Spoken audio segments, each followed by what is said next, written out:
Miseensonni waraana raayyaa ittisa Impaayera Itoophiyaa 5 aanaa beegiitti hidhannoo guutuu waraana bilisummaa Oromootti harka kennatan bal'ina isaaf jaalmurtii haqaa. Miseensonni waraana raayyaa ittisa Impaayeritti 5 godina lixa Wallaggaa aanaa beegii mooraa waraana beegii keessa dheengadda miliquun adoolessa 5 bara 2026 hidhannoo guutuu waraana bilisummaa Oromootti harka kennatanii jiraachuu ajajaan obbo Nichaa Irraata biyyoolessa Oromiyaaf gabaasan. Miseensonni waraana raayyaa ittisa Impaayeritti duraanii kunis qawwee akaamaa 5 hidhannoo 5 boombii F18 fi rasaasa 540 fudhachuun obbolaa isaanii bira nagaan ga'anii jiraachuu ajajaan obbo Nichaatti dabaluun ifoomsee jira. Miseensonni waraana PP duraanii kunis simannaa fi kunuunsa waraanni bilisummaa Oromoo godheefitti akkaan gammaduun gocha dabaa kanaan dura munni biltsiginnaa uummata isaanii irratti dirqamaan isaan raawwachiisaa tureefis dhiifama gaafachuun gara fuula duraattis qabsoo bilisummaa Oromoo ABO'n geggeeffamaa jirutti makamuun afaan qawwee isaanii diina saba Oromootti galagalchuun akka saba isaaniif qabsaa'uuf fedhii akka qaban dubbatanii jiru. Dhumarrattis hiriyooti isaanii mooraa diinaa keessatti dirqamaan ukkaanfamuun qawwee hidhachiifamanii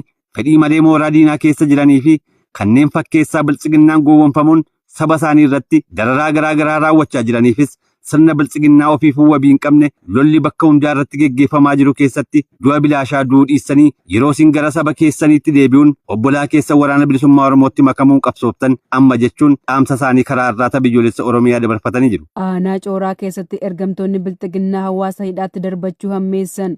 Guutuu gabaasichaaf jaal utubaa qabsoo. Godina Buunnoo Beddellee aanaa Cooraa keessatti ergamtoonni murna biltsiginnaa jiraattota hidhaatti darbachuu hammeessanii jiraachuu maddeen ONM ifoomsan. Ganda Dilimbii jedhamu keessatti jaleewwan murna biltsiginnaa lafa jiraattotaa irraa biqiltuu bunaa beenyaa tokko malee kaasuun lafa isaanii abbootii qabeenyaaf kennaa jiraachuu hordofee namoota qabeenya keenya hin kenninu jedhan ammoo ukkaamsuun hidhaatti guuraa akka jiran odeessi bakkichaa Irraata biyyoolessa Oromiyaa qaqqabe ni addeessa. Haaluma kanaan namoota hidhamanii jiran keessaa muraasni maqaan isaanii nu ga'e Aadde Zannabuu Tolii fi Naziifa Baatee kanneen jedhaman ta'uun eeramee jira. Abbaan qabeenyaa harka wayyaa jalaatiin biltsiginnaa faana walii galuun ilmaan hiyyeessaa saamaa jiru nama maqaan isaa Zeenuu Mustafaa jedhamu ta'uunis itti dabaluun ibsameera. Aanaa Mi'eessoo fi Cinaaksan keessatti hidhattoonni Somaalee daangaa qaxxaamuruun dhukaasa walirraa hin cinne uummata Oromoo irratti banuun miidhaa qaqqabsiisuu itti fufan dabalata isaaf jaalfaajjii bilisummaa. Godina Harargee lixaa aanaa Mi'eessootti hidhattoonni Somaalee shira ergamtoota murna biltsiginnaan daangaa Oromiyaa qaxxaamuruun uummata Oromoo irratti dhukaasa bananii irra deddeebiin qeef qabeenya irraa buqqisaa jiraachuu maddeen ONM ifoomsan. Shiraa fi diraamaa PP'n qindeesseen hidhattoonni Somaalee torban darberraa eegalee hanga gabaanni kun qindaa'etti dhukaasa walirraa hin cinne araddaalee adda addaa keessatti banuun namoota hedduu qeef qabeenya irraa buqqaasuu jiraattonni ONM dubbisee ifoomsaniiru. Oduma wal fakkaatuun godina Harargee ba'aa aanaa Cinaaksan araddaa Daarimuu jedhamutti hidhattoonni Somaalee guyyoota itti fufaa adoolessa 2 hanga adoolessa 5 2026tti uummata Oromoo irratti dhukaasa banuun lubbuu namaa galaafachuu fi rasaasaan madeessuu namoonni itti dhiyeenyaan beekan Irraata biyyoolessa Oromiyaatti himaniiru. Odeeffannoo jiraattota araddichaa irraa argameen hanga ammaatti namoonni 2 hidhattoota Somaaleen lubbuu isaanii yoo dhaban namoonni 2 immoo madaa'anii hospitaala Harar keessatti yaalamaa jiru. Aanaalee godina Harargee ba'aa fi lixaa kanneen akka Mi'eessoo, Gumbii Bordoddee, Gooroo Guutuu, Maayyuu Mulluqqee, Gursum, Baabbillee, Miidhagaa Tolaa, Cinaaksan, Jaarsoo fi kanneen biroo keessatti humnoonni mootummaa naannoo Somaalee babal'ina lafaa fi saamicha geggeessuuf hawaasa Oromoo buqqisuu cimsanii itti fufuun barameera.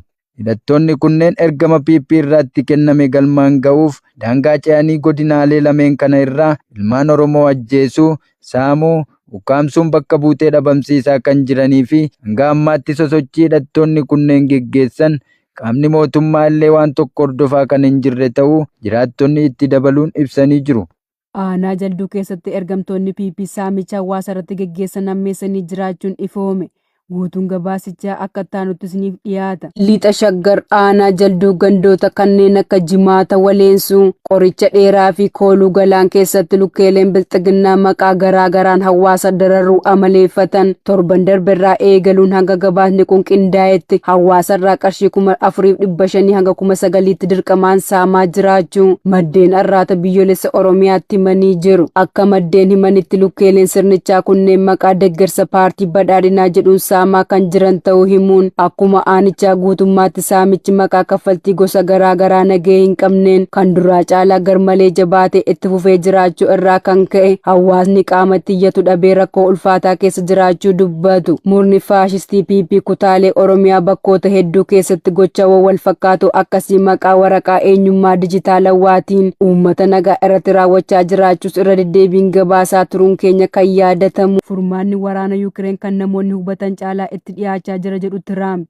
Gabaasa qindaa'eef jaloobii biyyaa. Pireesidaantiin Yuunaayitid Isteetsis Doonaald Tiraampii waraana Yuukireen keessatti waggoota 4 oliif gaggeeffamaa ture irratti furmaanni waan namoonni hubatan caalaa itti dhiyaachaa jira jechuun torban kana walgahii neetoo irratti marii Turkii keessatti taasifamu irratti waa'ee Yuukireen akka dubbatan himaniiru.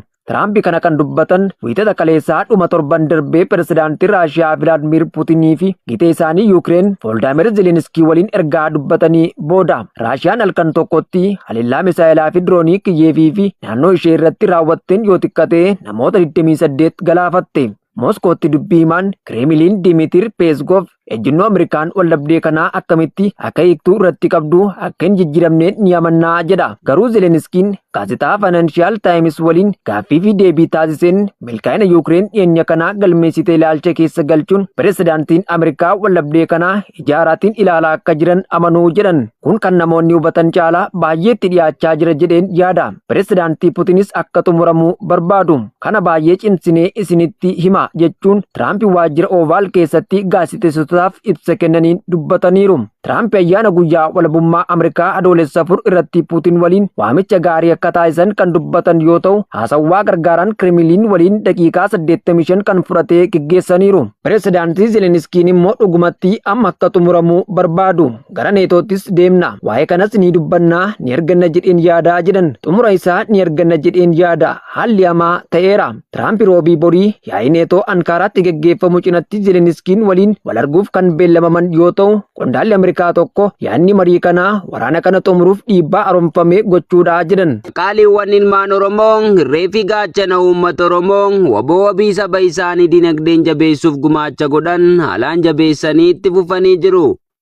Haaluma kanaan onlaayinii gubbaatti kan argamu gurmuun kaayyoo Haacaaluu Hundeessaa eebila 15 sababeeffachuun gumaacha dinagdee marsaa 16ffaaf qarshii impaayera Itoophiyaa 300,000 fi 9,000 reefi gaachana saba cunqurfamaa ABO waboof gumaachuun hanga qabsoon bilisummaa Oromoo galma ga'utti tumsa dinagdee jabeessinee itti fufna olola dhaabaa ABO waboo irratti oofamu dura jabinaan ni dhaabbanna jechuun waadaa haaromfachuun gabaasa ajajaa olaanaan ABO waboo har'aata biyyoolessa Oromiyaa qaqqabsiisaniin beekuun danda'ameera. Nutis galanni keessan bilisummaa ta'uttiin jenna. Horaa bulaa deebanaa, injifannoon uummata Oromoof.